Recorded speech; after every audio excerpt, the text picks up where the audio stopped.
আল্লাহু আকবার। পাকিস্তান ও আফগানিস্তানের সীমান্তে নতুন করে উত্তেজনা ছড়িয়েছে। সাম্প্রতিক বিমান হামলার জেরে দুই দেশের সীমান্ত জুড়ে তীব্র সংঘর্ষের খবর পাওয়া গেছে। আফগানিস্তানের তালেবান সরকার দাবি করেছে তারা পাকিস্তানের একাধিক সেনাকে জীবিত আটক করেছে এবং বেশ কিছু সীমান্ত চৌকি দখল করেছে। অন্যদিকে পাকিস্তানও পাল্টা দাবি করেছে সংঘর্ষে আফগান বাহিনীর বড় ধরনের ক্ষয়ক্ষতি হয়েছে। আফগানিস্তানের তালেবান সরকারের মুখপাত্র জাবিহুল্লাহ মুজাহিদ সামাজিক যোগাযোগ মাধ্যমে এক্সে দেয়া এক পোস্টে বলেন, তীব্র লড়াইয়ে পাকিস্তানি বাহিনীর ব্যাপক ক্ষয়ক্ষতি হয়েছে। তার ভাষ্য অনুযায়ী অনেক পাকিস্তানি সেনা নিহত হয়েছে এবং কয়েকজন জীবিত আটক করা হয়েছে। পাশাপাশি সীমান্তবর্তী 40টি চৌকি তাদের নিয়ন্ত্রণে নেওয়া হয়েছে বলেও দাবি করেন তিনি। সংঘর্ষের সূত্রপাত দুই দেশের বক্তব্য ভিন্ন। আফগান পক্ষ জানিয়েছে, গত রোববার আফগানিস্তানের ননগারহার ও পাকতিয়া প্রদেশে পাকিস্তানি বাহিনীর বিমান হামলার জবাব হিসেবেই এই পাল্টা অভিযান চালানো হয়েছে।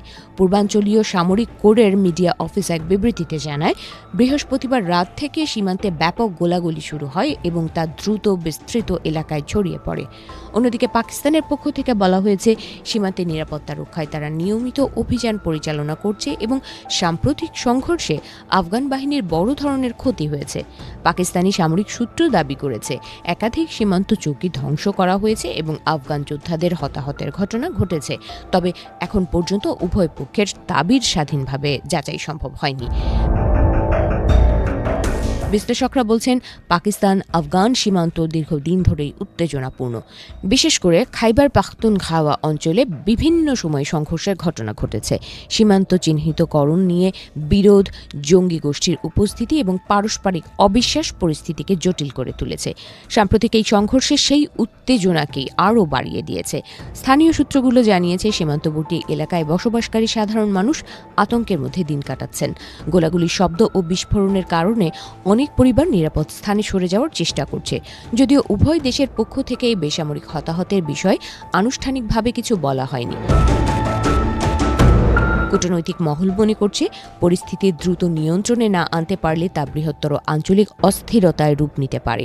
দক্ষিণ এশিয়ার এই দুই প্রতিবেশী দেশের সম্পর্ক এমনিতেই নাজুক অবস্থায় রয়েছে। সীমান্তে সামরিক উত্তেজনা বাড়লে তা বাণিজ্য, সীমান্ত পারাপার এবং নিরাপত্তা সহযোগিতায় নেতিবাচক প্রভাব ফেলতে পারে। এদিকে আন্তর্জাতিক সম্প্রদায়ের পক্ষ থেকে এখনও আনুষ্ঠানিক প্রতিক্রিয়া জানানো হয়নি। তবে অতীতে এ ধরনের উত্তেজনার সময় সংযম প্রদর্শনের আহ্বান জানানো হয়েছে। পরিস্থিতি কোন দিকে গড়ায় তা এখন নজর রাখছে পুরো অঞ্চল।